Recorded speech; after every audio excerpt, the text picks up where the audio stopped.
ketika Jokowi khawatir di bawah 50%, dalam 2 hari naik semua, ya, lembaga survei itu. Jadi, nah, ada lembaga survei yang dicurigai membohongi publik dan akan dilaporkan ke Bareskrim. Kita jadi ingat pesan Profesor Effendi Ghazali, jangan pernah takut berbeda dengan hasil lembaga survei. Mereka ingin mempengaruhi kita sebelum masuk TPS bahwa kita bakal kalah. Jadi menurut Effendi, pilihlah dengan hati dan jangan takut, ujarnya. Lembaga survei, ya kan, itu ternyata sudah kita pelajari, itu bisa. Karena lembaga survei harus bertanggung jawab terhadap produk surveinya, khususnya produk survei yang dipublikasi. Kalau dia tidak benar, ya, lembaga survei tadi, khususnya angka-angkanya, maka itu adalah kebohongan publik. Apalagi kalau jauh sekali, itu bisa kita gugat. Ya, justru saat ini harus kita gugat karena mereka permainan angkanya sudah luar biasa. Ya kan, saya tadi umumkan bahwa ketika Jokowi khawatir di bawah 50%, dalam 2 hari naik semua, ya, lembaga survei itu. Jadi itu semua harus dipertanggungjawabkan oleh mereka, ya kan.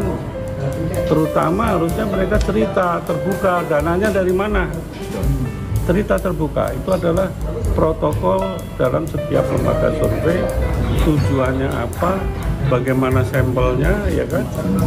Karena apa begitu? Karena subjektivitas dari surveyor itu sudah tenggelam di dalam program-program komputer survei. Itu kan tinggal diprogram aja. Sampelnya cuma 10, hasilnya bisa kompleks kayak begitu. Grafisnya macam-macam bisa sangat kompleks. Tapi sampelnya cuma 10 orang. Sampelnya diambil dari kota sama desa, nggak ada keterangan. Sampelnya diambil pada orang yang baru 2 hari terima bansos, nggak ada pertanggungjawaban. Karena berubah, ya, kalau survei itu dilakukan dalam kondisi survei pada sampel-sampel yang mendukung kandidat yang mereka prospek, ya, itu dia kira-kira. Oke, tapi Pak, mungkin kalau misalnya kita lihat pemilu ini incumbent jadi kalau di lembaga survei jadi yang tertinggi, itu berarti memang ada indikasi kah atau bagaimana?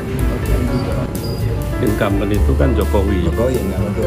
Semua orang yang terkoneksi dengan Jokowi, dia akan terpancing oleh pendapat masyarakat terhadap Jokowi, persepsi masyarakat terhadap Jokowi yang katanya 70%.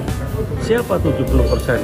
Itu penerima BLT, bansos, pegawai negeri yang diuntungkan karena dijadikan kenaikan pangkat, TNI yang mendapat remunerasi, dan sekarang mereka berjanji macam-macam untuk jabatan-jabatan, ya kan, itu ya. Ketika itu yang harus kritis kita. Nah, kalau itu kita gugat nanti, kita laporkan pada Bareskrim aja. Data-data itu bisa kita keluarkan semua. Bagaimana dia memperoleh sampel dan lain sebagainya.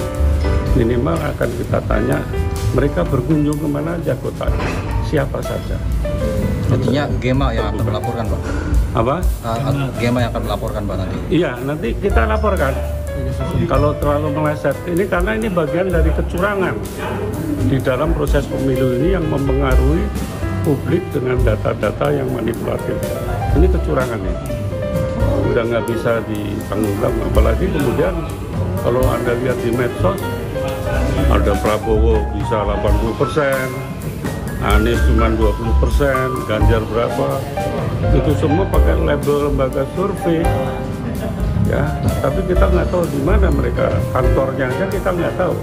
Barangkali kantornya ya di depan laptop itulah, ya, kantor. Pak, tadi ada statement bahwa pernah melihat ada pemberian uang lembaga survei. Itu lembaga survei yang sekarang ada sekarang ikut aktif, masih dia, dan dia dapat sponsor dari partai politik pada waktu itu. Itu tahun berapa, Pak? Pemilu sebelumnya, ya. 2019. Iya.